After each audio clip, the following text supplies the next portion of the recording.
I heard a story one time, and this is actually what started me interested in ghost hunting in general, was out in Colorado, there was a road that a gentleman was driving.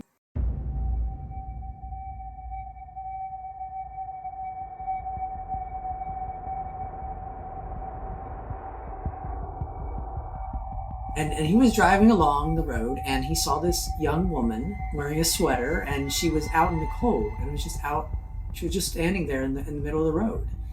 He stopped and asked if she was okay. She wasn't. She was shook up, and she wanted to go home.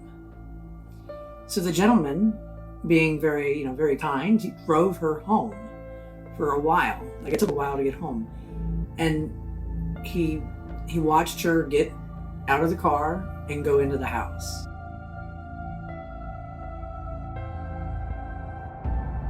Well, on his way home, he realized that there was a sweater in the back. The young woman had left her sweater in the back of his car.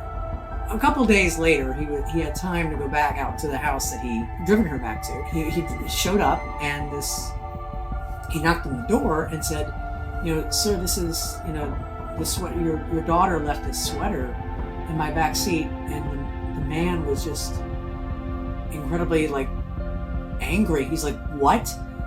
My daughter's been dead for 5 years, and that is her sweater." He gave him the sweater back. They've been friends ever since. The two of them.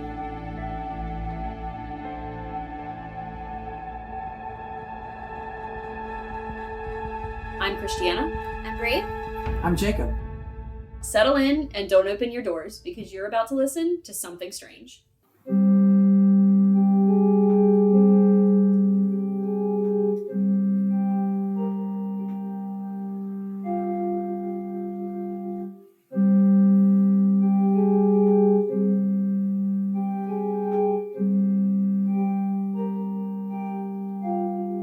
This is episode 9, Ghost Hunting 101. All right, so we're going to be talking about ghosts and ghost hunting today, and we have a special guest, Jacob. Normal question, what do we all know about ghost hunting? We'll let you go first because you're the guest. Okay. So what do I know about ghost hunting? Well, I think I know a fair bit about ghost hunting because I've done it quite significantly. Not professionally or anything, like a TV show or, I'm not on Ghost Hunters. Yet. I mean, it would be fun. If ghost hunters are listening, I would love to. We'll shout them out. We'll tag them. Join taps. Yeah, join taps. I would love to join taps to do a ghost hunt sometime. Cool. Actually, I wish they'd come in to McDaniel, but yeah, I've actually just really. It all started very simply, ghost hunting for me. Just a little audio recorder, kind of like the little voice recorder that I have here in my hand, which they can't see, but that's okay. That's all right. Yeah, I'm showing Bree and Christiana this little digital voice recorder. Actually, it was even a tape recorder back in the day when it all started. Mm-hmm. And it was just, I'd record something and then play it back and, try to see if I could hear something. And, it didn't always work. You're not always going to find something when you're ghost hunting. Sure. You can debunk things too. So it's a lot of fun.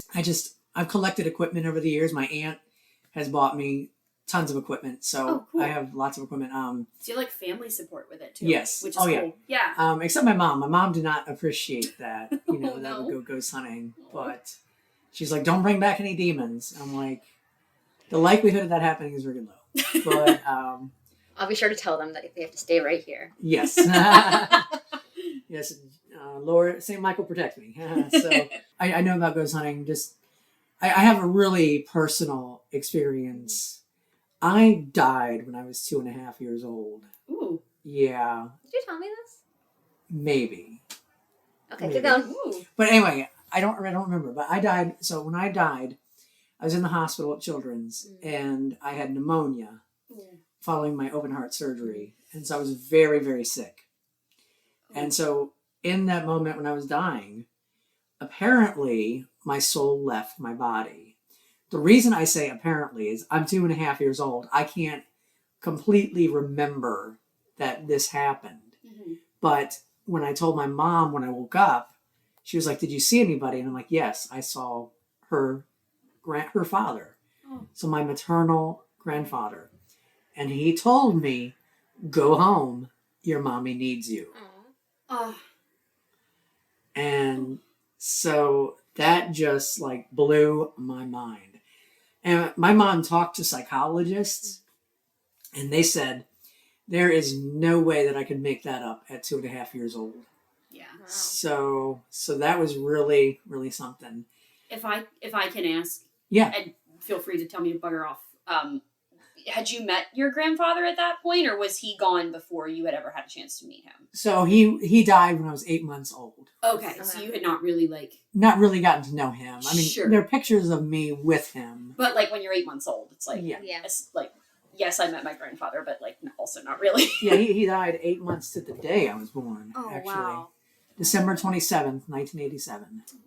So bless Grandpa Ray. Wow. But yeah, that's like that's why I'm open to the spiritual realm, because Sure.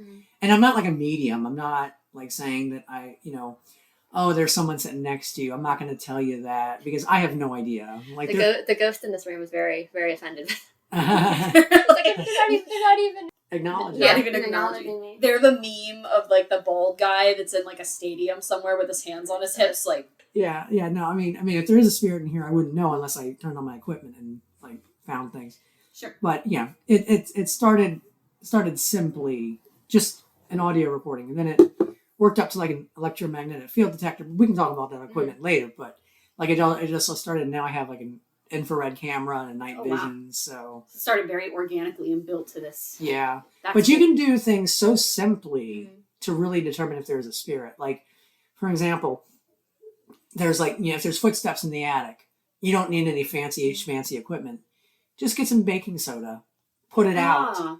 and then see if there's footsteps that travel within the baking soda. They did that on very, very old school taps. Yes, very, very old school tap. You know what I'm talking I about. do. I remember that episode. Yeah. Yeah. I mean, so there's just so many inexpensive ways that you can really tell. Very cool. Well, thank you for sharing those things with us. Yeah. Absolutely. I'll let you go next.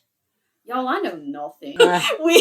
we joke around. Bree and I say constantly kind of joke with each other like ghosts don't like me. I'm not necessarily opposed to the idea that there are spirits in the world. Like, I can't say I don't believe. I can say with full certainty I have never had a paranormal experience, or if I have, I didn't know I was having it. It is wild seeing. We went to undergrad together. We went to Wilson, And which is wild that you never had like the ghosts were Yes. everywhere there. yeah, and I mean, Literally, I used to stay up in the art studio like this place is creepy. Yeah. Stupidly late at night. And the scariest experience I had there one time was I heard a door open and shut downstairs, and I was like, "Oh no, what's going on?" And I was making a mosaic at the time. So I was like, well, and I called out, I was like, hello, and no one answered, and I got terrified. So I had this hammer in my hand that I was using to break my mosaic tiles, and I was like, I'm going down without.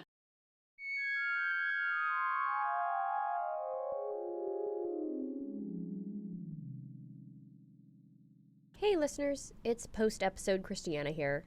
After we recorded, we realized that there was a very strange glitch in the audio that completely cut out my story here, so I'm going to tell it to make the rest of our audio make sense.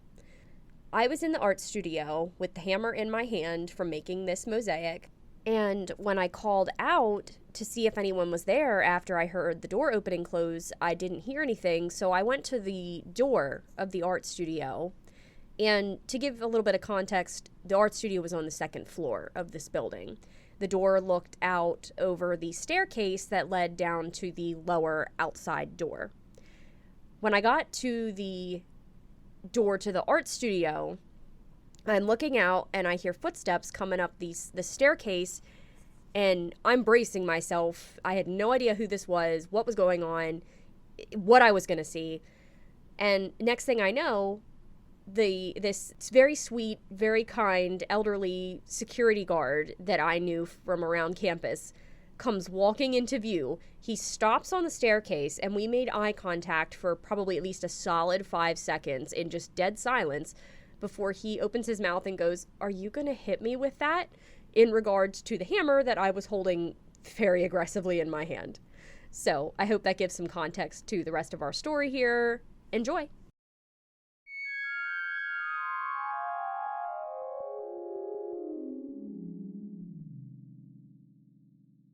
But that's that's my quote unquote paranormal experience. Sorry, gentlemen, you were very kind to me. That's even. I would say like being in a place and having an actual person in there is more scary than it being a ghost. Yeah. Yes. Like if nothing had happened, I don't know what I would have done. Probably just turned if no one had appeared, I probably would have just been like, well, we're just gonna turn the music up a little louder here, and I'm gonna pretend that didn't happen. I was in that building sometimes once we moved the chorus over there. Yeah. So I was there really weird because I was cataloging all of our music. Yeah. And that's what I did. I'm like, don't need to hear anything going on in here. Just turn the music up. It was a very creepy building. It was like a bomb shelter too. Yeah. Oh, Even without experience from me personally, without experiencing anything paranormal, that building was freaking creepy. It is. Yeah. It sounds like it. Yeah. So, are you sure the elderly security guard was an elderly security guard and not a ghost? Oh yes, yeah. I knew him. As soon as I saw him, I recognized him right away because he'd been around campus before. We all knew the guy.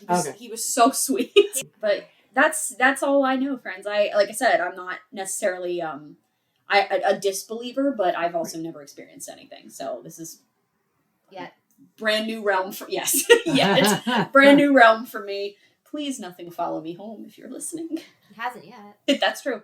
I grew up in a house that had activity. Mm-hmm. I have memories of all kinds of things, and I had friends that had experienced things. So we would, very similar to the experience in this house, actually, we would see people walking down the hallway in the upstairs. Maybe something followed me from that house. Because the bathroom thing happened there multiple times too. Mm-hmm. So we would see things. We would see someone go up the stairs to the second story. Mm-hmm. We always attributed that to my grandfather.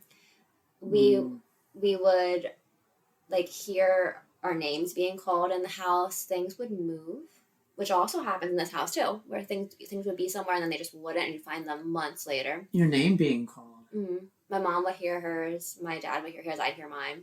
The house that I live in currently is a semi-attached, so there is neighbors attached to me. That house was like that too. So some of the hearing footsteps and stuff, I can kind of debunk that it was probably the neighbors or it was the house settling. Mm-hmm. Or things would move. You would see apparitions.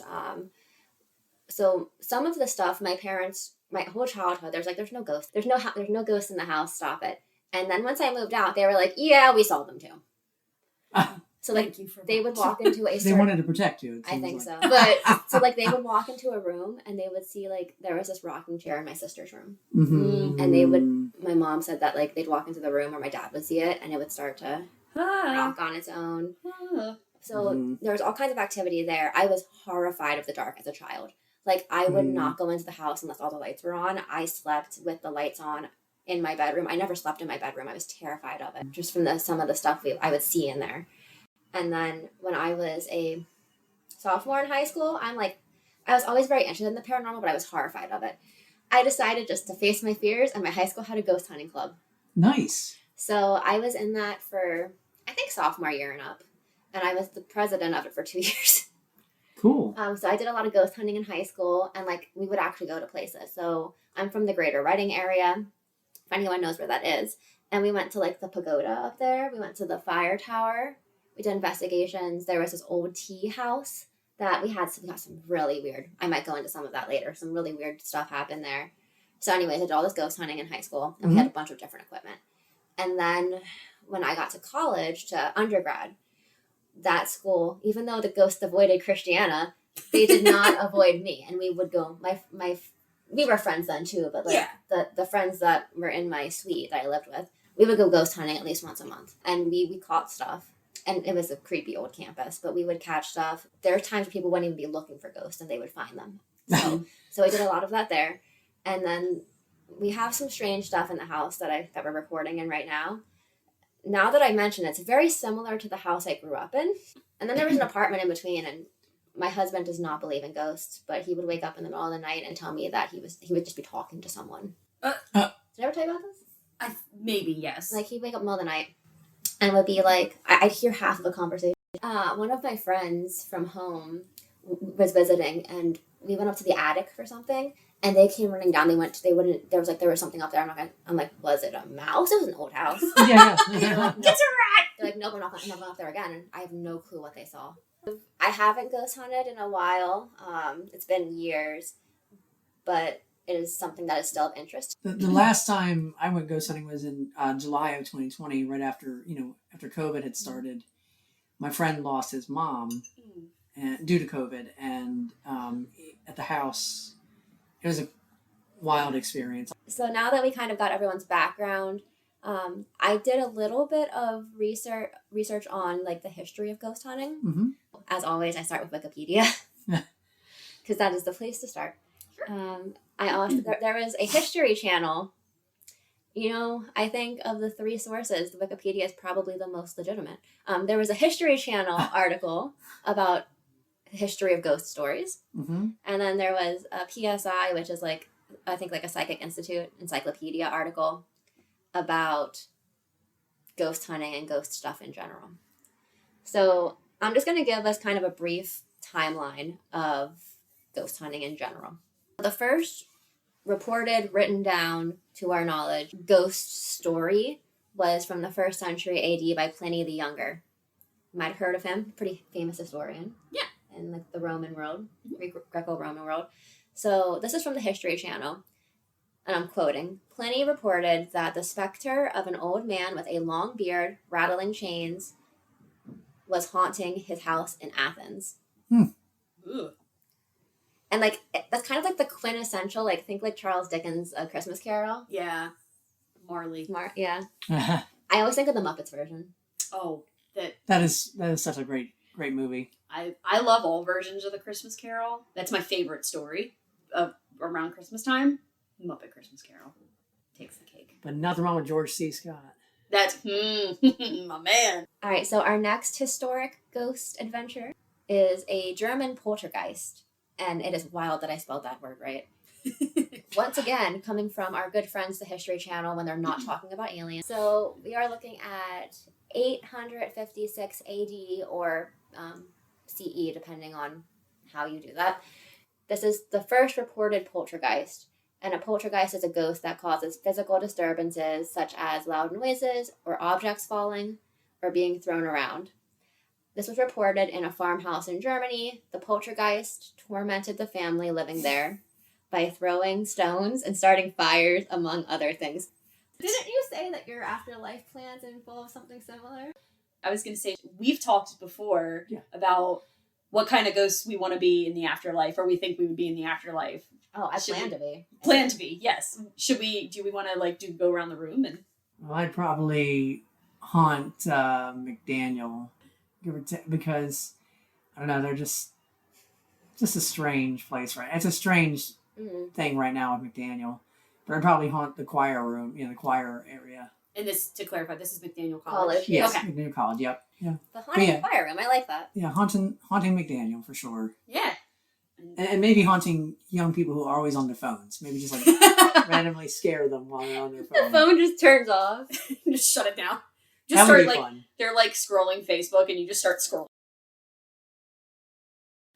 I prelude to this. I think I would be a poltergeist, but not like a particularly aggressive one. Not a fire setting one. Yeah, I don't think I'd set fires, but More just like Peeves from Harry Potter. correct. Yes, very Peeves vibes, and I specifically would be more aggressive to people who have been cruel in life. So. Okay. I'm just going to say it, targeting domestic abusers, I'm coming for you. But otherwise, I would also like to just hang out in some person's house that's like kind of lonely and just needs a friend. And I'll just be like a friendly poltergeist that just kind of like makes them smile. So you're going to be like chaotic neutral in the afterlife? Yes. I'm going to be more lawful good. lawful good. Okay. Yeah. My goal is to be the ghost of Christmas yet to come. It's Okay. like, let me show you all these horrible things that you're going to experience if you don't change your ways. Ooh, And then I clean up afterwards and I come and like just knock mugs off their counter. that's funny. But yeah, I guess that'd be lawful good. I think so. I would consider that lawful good. Okay. So there we go, friends. We all know Alright. what kind of ghosts we're going to be. All right, so now that we've established that, let's go back into our timeline. Cool. We jumped from 1856 AD to the 1800s. It's a long time. It is. That poltergeist was just setting fires. No, just kidding. He kept setting all the records on fire. No. So this is from the PSI website. The first serious ghost hunt on record was conducted by Major Edward Moore at Great Beeling's house in Suffolk, which is in the UK, in 1834, Wow. following the mysterious outbreak of servants' bells in his homes ringing spontaneously and uncontrollably. Moore, a professional soldier and writer, was among the first to treat such matters objectively. Hmm. He did not claim that the ringing had a supernatural origin, but instead looked for ways to establish normal cause. He subsequently wrote a book describing this and other similar occurrences elsewhere. So he was the first debunker. The That's first cool. widely known one. Yeah. We're going to get into some more exciting things. So there's two groups that when you talk about like 1800s, early 1900s ghost paranormal stuff always get bring up. One is the London Ghost Club. This was set up in 1862. Its earliest members included Charles Dickens. He keeps coming back today. You know, I actually, that reminded me too. The servants' quarters bells randomly ringing reminded me of him too, because that's how Yeah. Marley announced himself Yeah. in A Christmas Carol. Very true. It's like he got the idea from somewhere.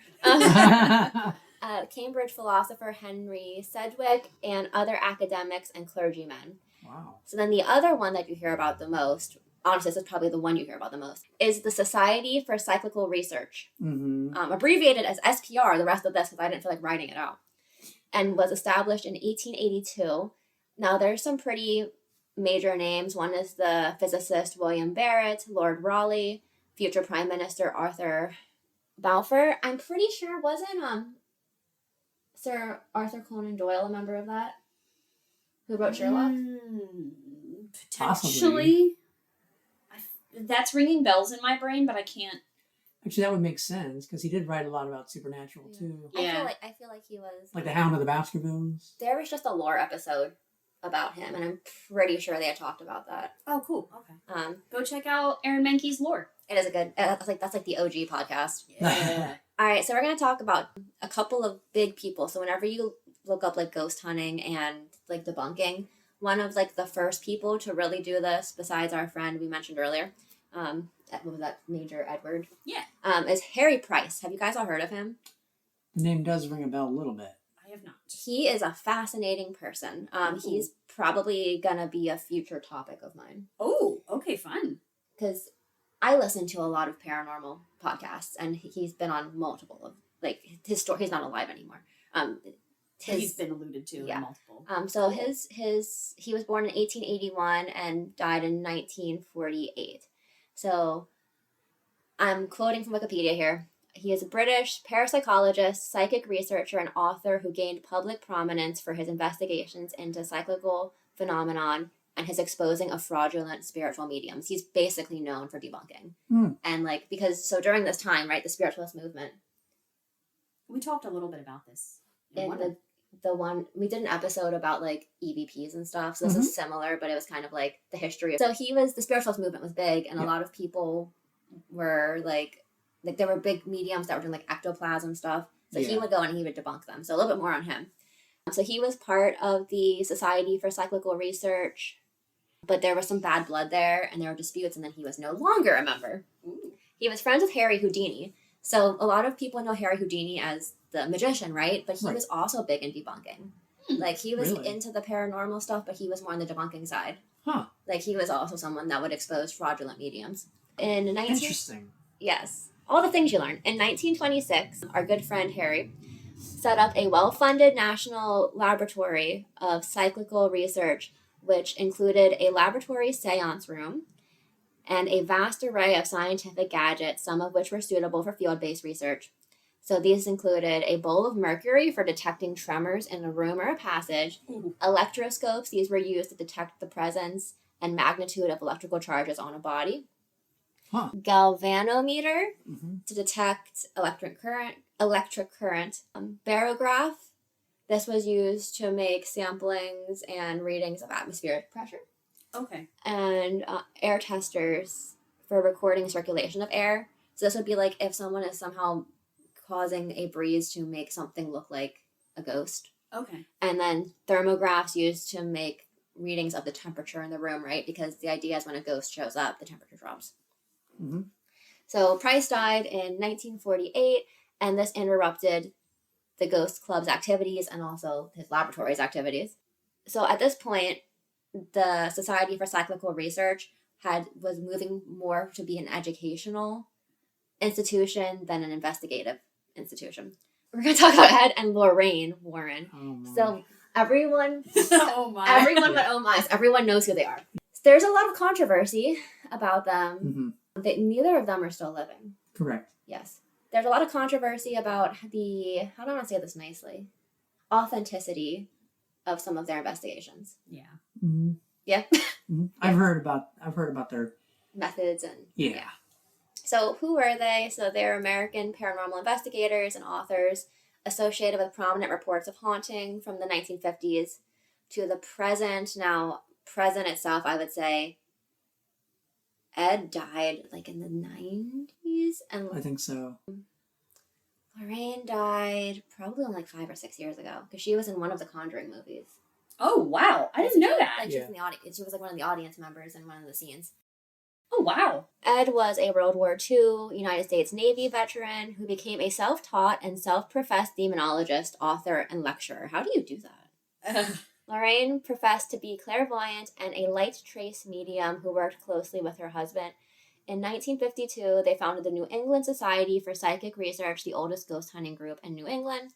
So, like we said, there's a lot of controversy. Some of the investigations they're best well known for is the Enfield Poltergeist, the Amityville Horror, the case The Conjuring, the movie was based on, Annabelle. There was like a werewolf thing in the UK too that they were part of, like an investigation. Someone said they were a werewolf. Huh. I didn't hear about that. You've listened to Time Suck. You know of Time Suck. I know of Time Suck. Time Suck is a podcast that goes into very, very specific stuff. Like he makes jokes that are like pretty intense. But they did a whole episode on the Warrens. Oh wow. Like he's not saying anything that like, it's just more like vulgar language than anything. Yeah. Like it's nothing derogatory. If for you the most watch part. Hasbin Hotel, you'll be okay. Oh my god, yeah. But he's a comedian. That some of the stuff's a little bit raunchy. But any thoughts on the Warrens? Because we all know who they are. I mean, I think they were the first ones that I heard about. Yes. I mean, so I think they're the first ones I heard of, and I mean, I have heard about the controversies in years since, but I mean, I think that they were trying to point out and I mean sometimes debunk too, but that's my dog. That was awesome. Okay. The schnauzer gratis. That was funny. But anyway, they were trying to debunk things as well. I mean, but when there was evidence, there was evidence. So, I mean, I think what happened. I think what you're talking about, like one controversy, was the Conjuring 2 house, the one where they went to London. I think so. Yeah, where that was the girl was supposedly messing around, like actually not. Oh. I know what you're talking about. Yeah. So that's a possibility, but I mean, like. So there's. Who knows? Yeah. I mean, I respect them still. Yeah. And they're right that there are demons out there. Their daughter and son-in-law are running the New England Society for Psychic Research. No. I would love to see that museum. It's closed. Oh. I'm pretty sure they brought stuff from it to the horror thing in Gettysburg. Do they really? That's what someone else told me. Oh, wow. But I'm pretty sure I don't think I'd step foot in that museum knowing that the Annabelle doll is there. I don't do dolls to begin with. I don't really know. Like what I know of Ed and Lorraine Warren comes from, and I mention them, like, I'm pretty sure I've literally mentioned them every single episode we've done of this podcast, about listening to the episodes that the girls, Ash and Elena on Morbid, have said. Go listen to their podcast. They're great. They've covered some supernatural occurrences that have involved Ed and Lorraine Warren. And one of them that they just did for Halloween was the Amityville Horror, which was proven to be like... That's definitely a hoax. Yeah. I mean, the murders happened. The murders happened and they were brutal. But everything that happened afterwards, make your own decisions. Really? Yeah, some of the stuff that they were talking about was pretty, some wild claims, we'll say. And like the people that moved into the house admitted that it was a hoax. Yeah. At one point. Yeah. Really? Mm-hmm. Yeah. Okay. But that's neither here nor there. And they kind of described it, the Morbid girls kind of described it as, sure, there was probably some dark stuff that did happen because those murders were real and they were horrendous. And don't take away from that. But they also kind of described Ed and Lorraine as like not necessarily being fake in and of themselves, Right. but maybe got themselves in a little bit too deep and didn't know how to backpedal. And they were like, well, we're in for a penny and for a pound. Like, we're going to start. Yeah. If that makes sense. And I'm not saying that's true. I'm not saying that's false. That is just what they have said. And I respect them a lot on the podcast. I'd like personally to do some more research into them and into their, into how they, I would like to do more research into Ed and Lorraine themselves and to their paranormal research and the cases that they have gone into before I make any of my own personal claims about them. Because I just don't know. Perfect. You know. I think that's fair. Reasonable. Yeah. Yeah, that's fair. That was very rambly. I'm so sorry. No, I mean, it's all about being informed. I mean, making those informed decisions. So Exactly. Yeah, and that's why I don't have enough to say that Ed and Lorraine were anything other than, you know, investigators. Like, Sure. that's what I've heard. They were. So- that is factual. And They they were were- investigators. They were some of the first ones that were really well known. Right. Yeah. Right. So speaking of well known, in the modern day, there is a lot of ghost. At least in the 2000s, there was a lot of ghost hunting TV shows, right? Taps. For those of you who aren't sure what we're talking about, there was this show that ran for like a lot of seasons called At least 12, Yeah. 13 seasons. Yeah. called Ghost Hunters, and TAPS is the God. Atlantic Paranormal Society. Yeah. So that was a really big show. It had spin-offs too, but then like Ghost Adventures was probably the other biggest one. That If I can give an opinion about that, I don't think everything is demonic. I mean, like, they always go, they're like the modern day version of Ed and Lorraine. You know, like, I mean, if Ed and Lorraine were supposedly involved in that kind of stuff. Sure. Zach, I mean, the EVP is real. Like, the EVPs are real. But, like, something went through me, bro. I'm like, Jacob. thank you. Half the time he's like, he's like, I'm gonna beat the ghost up. The spirit tells me I have to fight punch it. them, Like, yeah. Like, what? It's just, it's so Have you bizarre. never watched Ghost Adventures? So, it's no. a wild ride. I'm sorry, go ahead. It's entertaining. It's really entertaining. Very I feel entertaining. like I need to now. I never, this is before I lived in ye old puritanical times, and now we no longer pay for cable or internet. I'm getting there, guys. But when I was younger and we still had cable and whatnot, I was never allowed to watch those kind of shows because as a kid, and still to this day a little bit, I scare myself. So like I'd be fine during the day, like watching this stuff, be like, oh, this is cool. And then at nighttime, I would refuse to walk back the hallway to use the bathroom because I was too scared. And my parents were like, no, we're not playing this game. Right. So right. I don't know anything about these shows. This is wild. One of these days, I'm gonna make a list of things you haven't seen. It's a lot, guys. list. So, also in pop culture, right? There's a lot of ghost movies. There's a lot of ghost hunting movies. There's web stuff. So like BuzzFeed Unsolved, right? That's not a thing anymore. Now they moved over to Watcher. But like BuzzFeed Unsolved was like a big thing. There's a lot of ghost hunting podcasts. There's like the show Kindred Spirits, which is one of the With best. Amy and Adam. Yes, I like her a lot. Yeah, Amy's great. I like her, and I like Adam too. They were both on Ghost Hunters. Okay. And then they broke off. And Yeah. Kind of did their own thing. Yeah. Okay. Yeah, but she has a podcast called Haunted Roads. Haunted Roads. And she was in Gettysburg recently too. She was Gettysburg. cool. Wow, that's so Yeah. cool. So I just never have gotten over there when she was there, but she seems like a really nice person. She really is. Yeah. I like her approach because she's seeing ghosts as like the people they were instead of, or people they are instead of this like object. Yeah. Right. Absolutely. And she really tries to connect with them. Yes. She's almost like a ghost therapist. I was thinking that. She has like a ghost therapist. So that is my brief history. I mean, if I were a ghost, I would love to Yeah. have Amy investigate I know, me. right? Now, if it was someone like Zach Bagans, I would mess with them so badly. Oh, yeah. Yeah. But- And something would go through him. It's like, listen here, you little...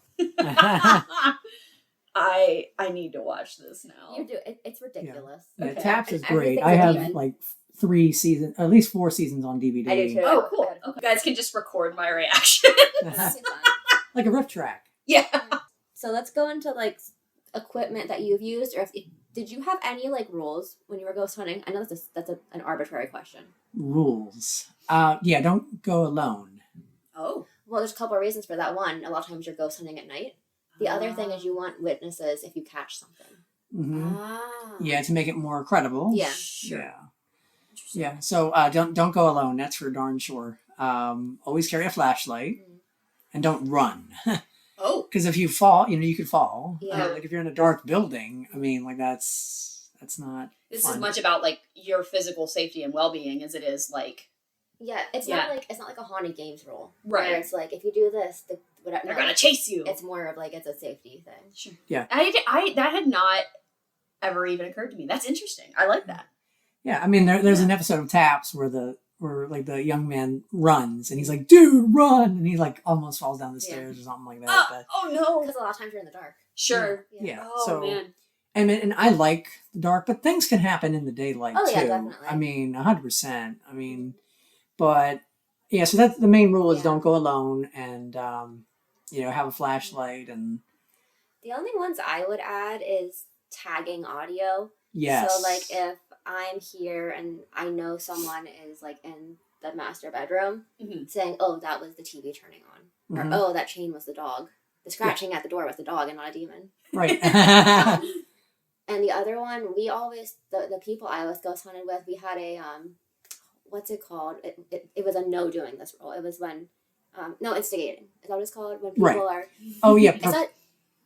That's what Zach does. What's the word I'm looking for? Provoking. Provoking, yeah. Yeah, we also had a no provoking rule. He's like you're a beep and like to the ghost and. So I'm gonna say it's okay to tell this story because my partner is my partner and I are both historical reenactors and he has done Civil War reenacting since he was like 9. He's not in the Civil War community anymore. Recently decided he was done with it, but when he first started, it was a couple years in for him. Because he started on the Union side and then he actually switched over to the Confederacy. Oh wow. And he was doing an event at a farm years ago now. This is like before we met. We've been together for a while and so this is like before we met. Yeah. But he and the guys in his unit decided they were going to do their own little like investigation at the farm they were staying at, which had been used, like pretty much every building in Gettysburg was used as a hospital at one point because like the overwhelming casualties of the battle basically didn't give anyone a choice. You had to put them somewhere. But this particular farm has an old ambulance, like a horse-drawn ambulance. Oh, cool. And they went up where this ambulance was stored and my partner decided it would be great to dress in this was a Confederacy held side of the battlefield. Keep in mind, we decided it'd be great to dress in a Union's uniform, and he went up and started pissing things off. We're just gonna say it, and he's told me this story, and I'm like, don't ever do that again. Yeah. But they got his people that he was up there with were like recording and they got supposedly tracks that said, "Shoot him, get him out of here." Like, oh, angry. I'm like, don't do that. Don't do that. Ever again. Yeah. Don't mess with them. Yeah. He said the room, like it was like, I mean, it's summertime when we do these encampments, right? So it was like 80 degrees outside and it dropped like freezing. Like they were real mad. I believe it. So yeah, don't provoke. Don't do that. And if I can add another one, don't take something. Especially on the battlefield. Yes. Oh my God, there was this one story about this one guy who took like a bullet or took something and he like lost his job. His wife left him and his car broke down. It's like a country song. Yeah, it is like a country song. And then the pickup truck drove away. Oh, no. So the ghost was like, "I'm taking my bullet back." Yes, I take my bullet back. Yeah, and the pickup truck drove away. Yes. Oh man. So and the dog left. You know. And the dog was like, in the pickup truck. Yes, the dog went in the pickup truck. So yeah, so don't. Yeah. No, but all seriousness aside, like all joking aside, don't do that. You don't take anything. Like I was at a cemetery in Maine, in Bangor, Maine, where Stephen King would actually walk, and cool. That's where he would find the names of his characters. Oh, cool! Like there was actually a cemetery stone that said Georgie on it, Mm. and people, one of the traditions of people who stop by at different locations, like cemeteries. I leave flowers. I've never left a stone or a coin or something, but somebody had left a coin. And that's a military thing. It's a military thing? Oh, Oh, yeah. okay. Interesting. Yeah, so it's like if it's... It's something for each branch, isn't it? Well, I thought it was like if you served with them, it would be this. If you were there when they died, it was right. Interesting. Yeah. I didn't know that. the Harper's Cemetery or whatever it is in Harper's Ferry, West Virginia. And I was like, why are there coins all over? Yeah. Right. So it was like, that's very interesting. I didn't know if that. you knew them, if you served with them, if you were there when they were injured, if you were there when they died, I think that's now like some of the graves there are really, really old. So it's like, don't do that, y'all. But and just don't. There's Revolutionary War ones. Wow. I'm like, I don't see any coins on those, understandably. Yeah. But no, I mean, like, seriously, that's like, you don't, like, I was tempted to, like, just pick up a coin. And I was like, nah, I'm not going to. Just to look at it, but it's just, and it's also a respect thing too. Like for me, it's, obviously you don't want to upset anything, but it's also like, that's a person and like their loved one or their family member came by and like left that for them. Right. So yeah, don't do that. And then also, I always pray for the spirits when I'm there. Like I'll literally walk in there and say, or maybe even before I go in or either after, as I'm leaving, let me just say a prayer for you. And that we're not here to harm you. We want to talk to you. We want to understand your story. On a similar vein to that, and I something I had always done is I'd always ask permission to like, hey, I'm gonna record. If you can talk, like I'd always say like almost like opening and closing a Ouija board, but not like I'd always be like, hey, I'm we're here to talk to you, please, and I'd explain to the spirits how to communicate, and then I'd be like, thank you, if you decided to participate. Thank you for talking to us. So I'd always like open and close with like a please and a thank you. Very good. Nice manners. Very nice manners, yeah. And we have to remember that there are people, there are people too. Unless they're demonic, and then they're not. You can still be nice to them. That probably gets you further. Like, like thank you, don't follow me. Yeah, please don't follow me. It's a lovely room you have here. You should stay there. I like it a lot. Thank you. Goodbye. It's a great writing desk you have over there. I'm not going to touch it. That's some beautiful penmanship in blood. That's wonderful. All right, you know what? You shattered that mirror. We didn't like it anyway. It looks better this way. It looks better. That's great. All right, let's move on. But yeah, so those are some rules that I typically follow. Equipment. Digital voice recorder. I mean, again, I don't know why I'm showing. We do I'm it showing too. you. We see it though. But yeah, the digital voice recorder. Don't whisper. Oh, that's another when rule, you're doing the recording, because you will think that there's a spirit and it's not. So just talk in a normal voice like this, just a normal voice. And when you're recording, you ask a question and leave about 5 to 10 seconds of silence, and hopefully within that 5 to 10 seconds they've responded. And it's nice when you have like EMF and K2s with you, because if they're lighting up, that means they're detecting something. Mm-hmm. Now, as you lovely people already know, we talked about some of the pros and cons of this in a previous episode. But the idea is if you have a K2 or an EMF detector, that might tell you when the ghost is finished talking. It could. Yeah, absolutely. I've used the EMF detector before. Like, for example, one time I was at the Tilly Pierce House Inn in Gettysburg. Oh, yeah. And, we totally have to go, the three of us, we should go to a ghost hunt one time. You guys might have to be guiding me because I might be a little scared. It's okay. But the cool thing about the Tilly Pierce House Inn is you can stay there the night. Like, you can actually get a room, and so you don't have to go back and then... Christiana's like, nope. Yep. Like, well... But anyway, maybe I might have to ease me into this. So I put the EMF detector, which there are so many different types of them. Like you mentioned, the K2.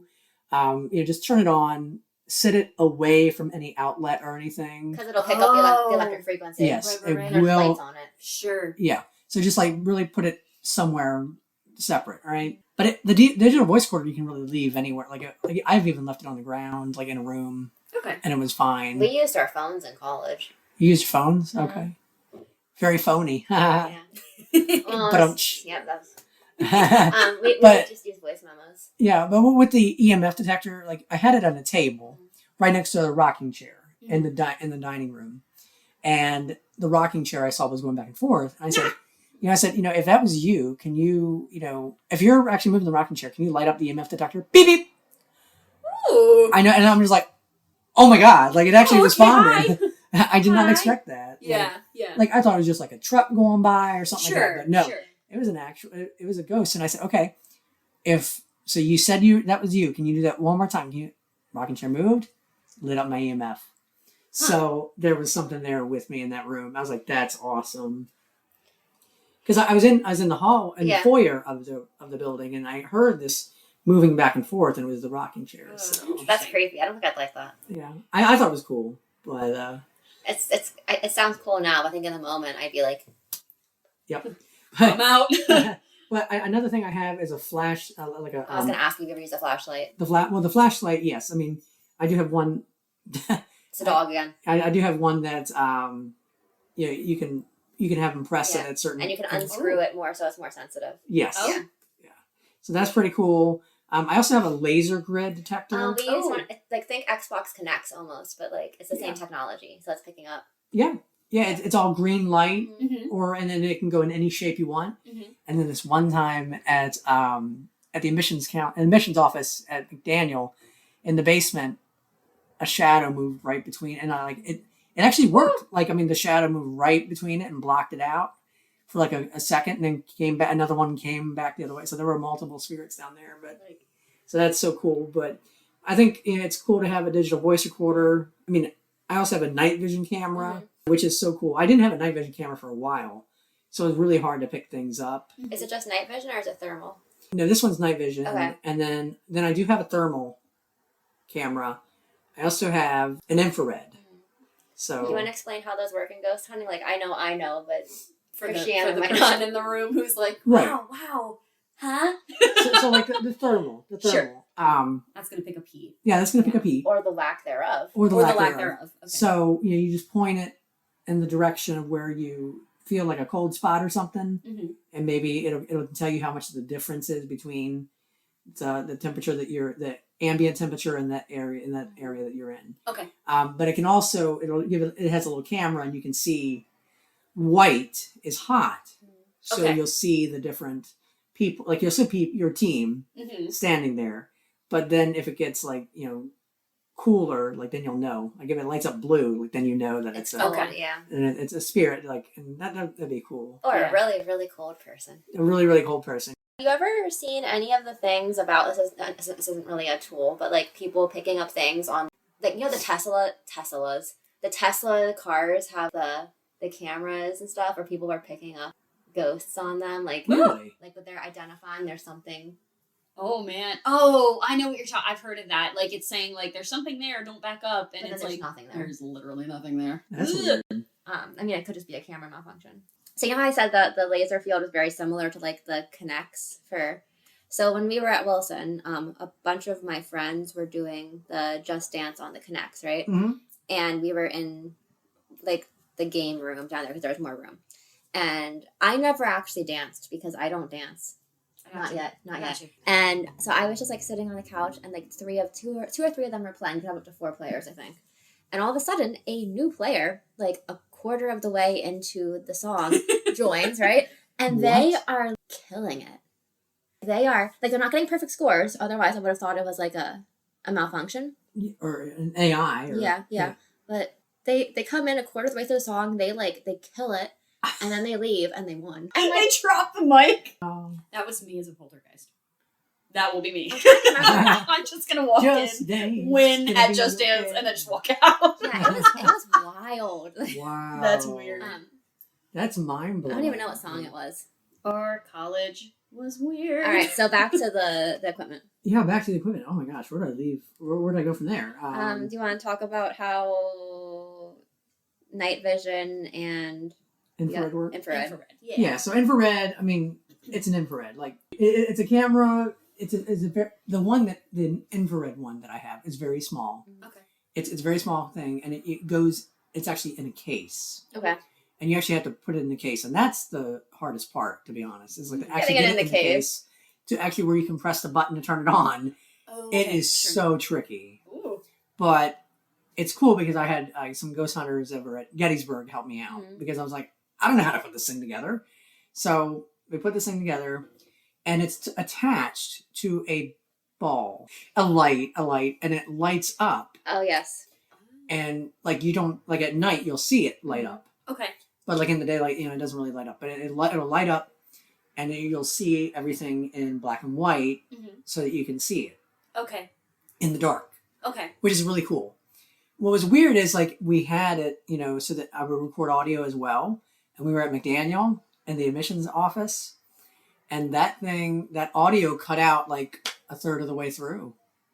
So we don't have any audio from that. So that was just very strange that the audio, because normally the audio would be fine. Mm-hmm. But the infrared is cool, but I like the night vision. Okay. Because that way, like the night vision has the audio connected in the camera. Okay. So I don't know what happened with the infrared, but the night vision has a stronger audio. Okay. And it makes more sense to point it. Now the night vision, I don't know exactly how it works, but it's really cool. You press a button. All you do is press a button, and you got this black and white, and like you can see. You don't have to shine your flashlight and try to. Okay, that's nice. That is cool. So I like the night vision stuff. Sure. Because the other stuff, like I said, you don't really get a whole lot. Now, it was the orb.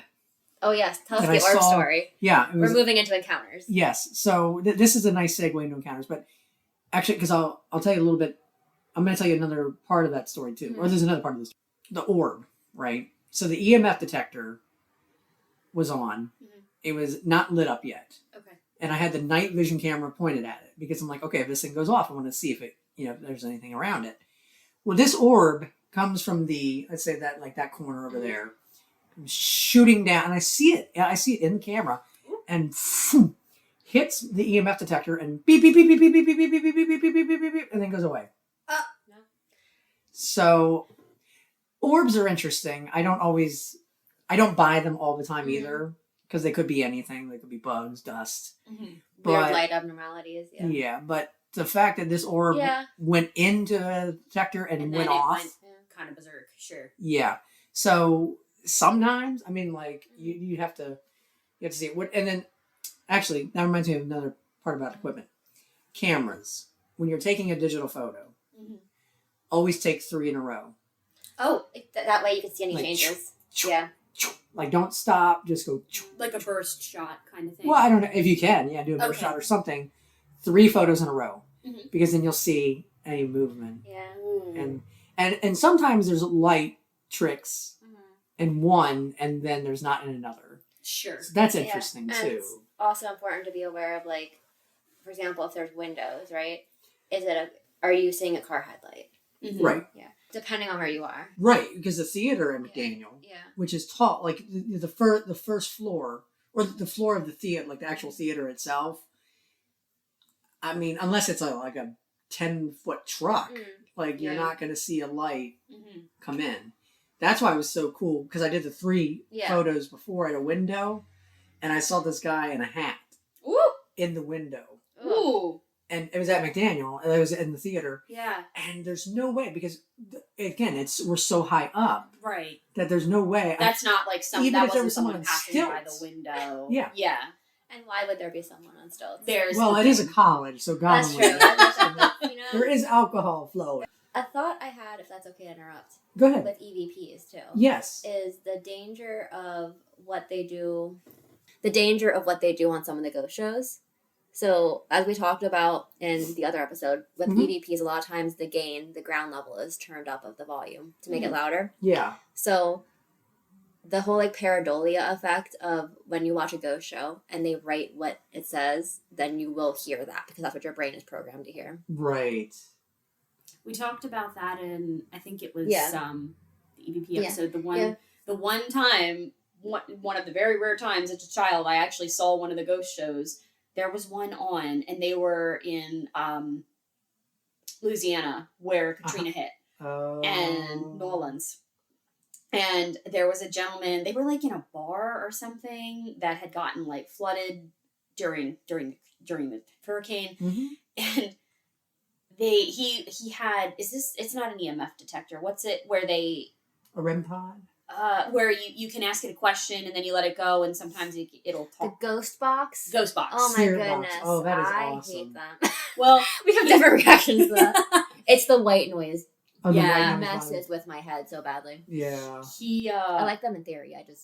The gentleman on the show was talking to a spirit and was saying like, "Oh, what was the storm that killed you?" And then he let the ghost box go, and literally like a second before it answered, he went, like this, and he gestured at the box, and it was like, I think that might have not been real. Right. Because like he gestured and then it went Katrina. And then he tried to play it off later in an interview. He's like, I pointed at the box because I just knew they were going to say it. I knew they were going to, and I was like, I bet you did. The ghost box in general is a really interesting concept. The white noise just hurts my brain. yeah, But it's loud. I will say I have gotten EVPs myself that are on phones that are now dead that were super duper clear. So I believe for someone who believes in the paranormal, I'm overly skeptical. Mm-hmm. Does that make sense? Yeah. But I've gotten clear enough EVPs that I think they can be real. But the danger of watching the ghost shows because they tell you what they want you to think you're hearing. Mm-hmm. Mm-hmm. What is That's confirmation bias? Is that what? Yeah, confirmation. It's kind of funny because I played the audio for one of my coworkers, and I was like, because I thought I heard this stupid guy, like because I thought the spirit in Gettysburg. I know. I thought the spirit was talking about my friend who was just being obnoxious. Oh no! Or doing something. Well, my coworker heard a beautiful sky. And so maybe the spirit was saying, like, it's a beautiful sky the night that I'm looking, like the night that I'm about to die or the day I'm about to die, it's a beautiful sky. Or it's beautiful out while you're recording. Yeah. Interesting. So, I mean, that could have been, Yeah. Well, we were in a building. Yeah. But yeah, that was very interesting that how it's one thing, think it's something, but it might be something else. But that happens even with music, right? Like, there's a reason there's so many misheard lyric. Huh. Even, like dialogue with not ghosts. Yeah. Right? Like, because there's definitely, like, I'm a huge Bastille fan. Mm-hmm. I legit was hearing the words wrong for the second verse of Pompeii for 10 years. Mm-hmm. I'm not even kidding. I went to cover that song and I was like, this is not the words I've been singing along to at the radio. And then I looked up and I'm like, no, that's correct. Like, but I was, even with like music or any audio thing. I mean, acoustics make a difference. I mean, yeah. It really does make a difference. Mm-hmm. So, yeah, that's cool about the audio. But yeah, the spirit box, that was cool because I was over at the bridge, the sax covered bridge. Mm-hmm. Okay. And I said, the war is over. And it said, the war? What like, war? And actually, like with that kind of inflection, like the war? The what? Like, the what war? That was before, we talked about in Gettysburg, it was a town before the battle, and a lot of people will just assume, like, oh, it, like, popped into existence for the battle. Like, no one thinks about pre-Gettysburg. No, it was there. Yeah, so, like, a poor guy was like, huh? What war? Yeah. What are you talking about? Any other experiences that you want to share? Here's one of my actual first experiences. This is very weird. So...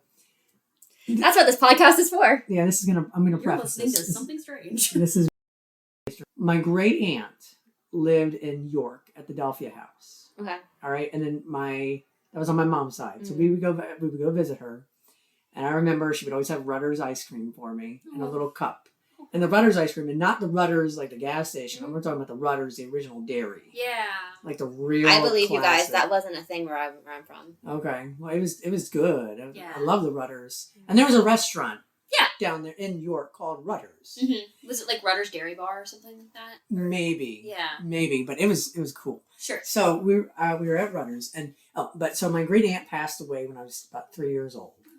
But she is actually one of my first memories. Like I remember, she was one of my first memories, and like especially that Rutter's ice cream. I'll never forget that. So maybe it wasn't 3 years old when she passed, but maybe 3 or 4. Yeah. But she suddenly died, and she left her remains to Hershey Medical School. Oh, cool. Yeah, apparently I didn't know you could do that. I mean, at that age, I had no idea Well, that sure, was a possibility.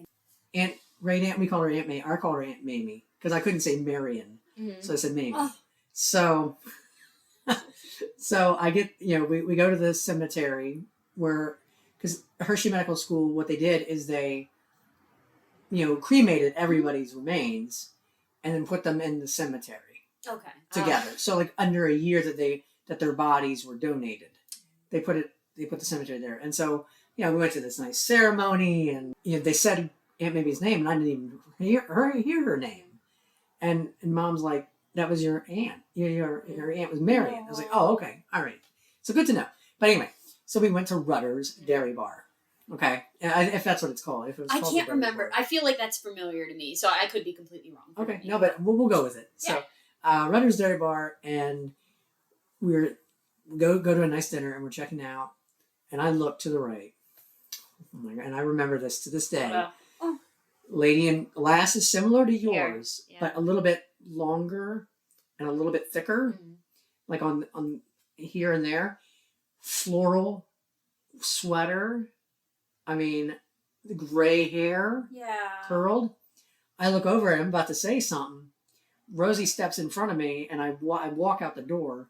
She's gone, Oh. and that was I could have sworn that was my great aunt. Yeah. I mean, just She the was coming look. to be like, It was like, that was perfect. she wanted to make sure you had your ice Yeah. cream. Oh, Yep. that's so sweet. Yeah, she made sure I got my ice cream. It was good. And then Rutgers shut down the year after she died. Really? Oh my Yes. gosh. It's like, they couldn't stay open without her. Oh, So That's such a sweet. She says, I can't come here with my little nephew. Shut down. yeah. She said no. So yeah, I mean, like, just to see her, and the fact that I didn't realize that at the time that like, I couldn't comprehend that actually was her. But Yeah.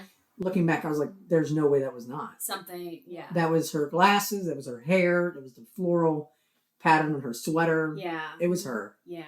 It was. Wow. And then it's so funny. One time I saw an ice cream driving by the Delphia house, and like there's no ice cream like by the Delphia house. So Yeah. it's really- but what I call, but anytime I get lost, I say it's my great aunt Mamie, because she would love to get in the car and just say, okay, we're gonna go this way. I know exactly where it is, and then they wind up in Timbuktu, and then they have to fly back. So no, they wouldn't fly back, but like, I always find something different. Yeah. So whenever I get lost, I'm like, Aunt Mamie, I do not have time for this. Like, I need to get to my destination. I need to Please. get to Love my you so destination. much. I know you're here. But Yeah, that was one of my first paranormal experiences, and I'll never get. And I don't have a Yeah. problem with it. Like, I'm open to it. Yeah. sure. Like, I don't want to be like Jennifer Love Hewitt and Ghost Whisperer. Like, I don't. No, well, that's a good show. Did you see that one? I feel like I maybe, or wait, am I thinking of that or am I thinking of Alias? I don't I know. don't know. It is a good show though. It is a great show, but like at the beginning, it's very terrifying. Yes. Because how the ghosts interact at first. Yeah. Oh. Until she realizes what's going on. Yeah. Until she solves the mystery. I'm getting chills. I don't Okay, know. now I want to I watch don't know. that. Okay, hold on. That's the Throw list. that on the list. That's the list. Hold on. Jennifer Love Hewitt. She's. I know great I've heard of actress. it. I just It's a don't really know good if show. I feel like forgot I it. maybe did, but I forgot about it until. like my family stopped paying for cable when I was still pretty young. Like I know I had internet through high school because I needed it for like, or at least I think I don't know if I did. I don't know if I had internet in high school, to be completely honest with you. Because we live in ye old puritanical time. I feel like I had to have had internet to do my work. But then we did not have cable. Okay. And then shortly after I graduated, we didn't have internet anymore either because it was just too expensive. So there was a lot I missed out on, friends. Okay. Well, we'll catch you up. Catch me we up. have a list. Yeah. It But- took me till like 2 years ago to finish all the Marvel movies. So like, Well, that's hard without cable. Yeah, it is. I mean, without internet. yeah, exactly. But yeah, Anyway. that was my first experience, Yeah. and I want to share my last experience. Then I'm done. Do Then I'm you- done yeah. talking. I promise. Yeah, no, you're fine. I Okay. was like, would you like to continue? Yes. So that was that was my first paranormal experience. Last paranormal experience was when after my friend's mom passed away, and we went down to his house because he was like, I swear I hear her, and I feel her presence. So I'm like, yeah, I'm gonna bring my equipment. And I was sitting in a chair, not similar to, but a hardback. Yeah. It had a hardback chair, in the same chair where I'd positioned the EMF, because I shot it from a different angle. So like the couch was like over that way, and the chair was sitting there. Again, I'm talking with my hands, even though nobody can see this. It's okay. So I was sitting in this chair, and I'm like, can Miss Ellen is her name, can she come by and visit? And all of a sudden, my camera is pointing over towards my friend who's in the doorway, who thinks he sees his mom like in the doorway. All of a sudden, this hand grabs my chair and doesn't shake it, but just grabs it.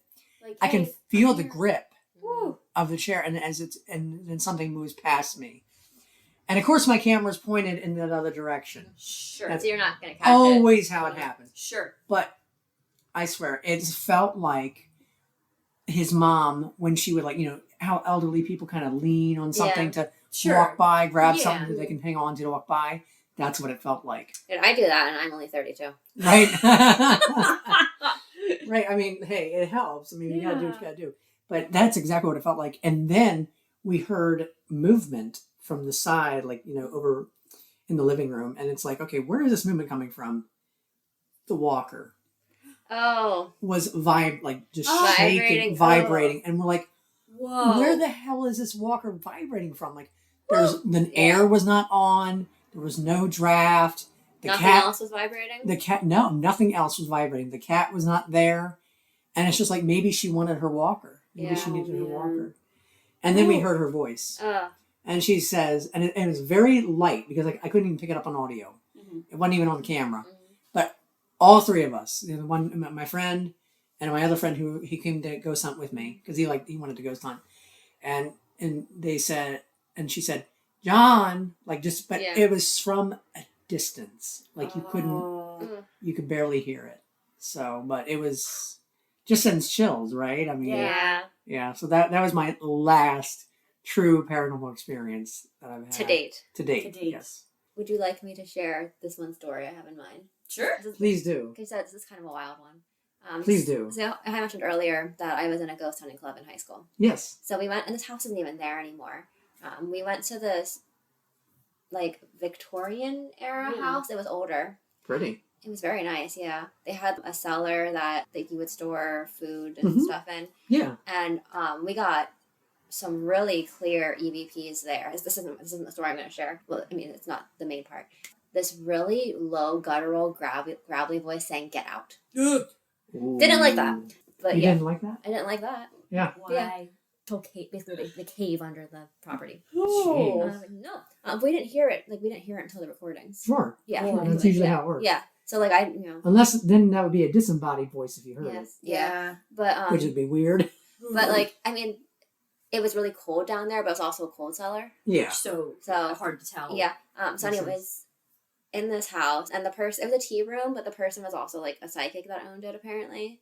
So she was telling us all kinds of things. She was super nice. So we were in the attic of this house, right? Mm-hmm. And she was telling us about, I guess there was like, in the 1800s, there was, like a white woman and a black man that were, like, together, and it was found out and he was killed, basically. But she was telling us about this. His ghost and her ghost are still seen there. And so we're sitting there listening to her, and we're in this, like, crawl space up in the attic, because it was, like, a big attic where you could have stuff. And I go to get up and I can't. Oh.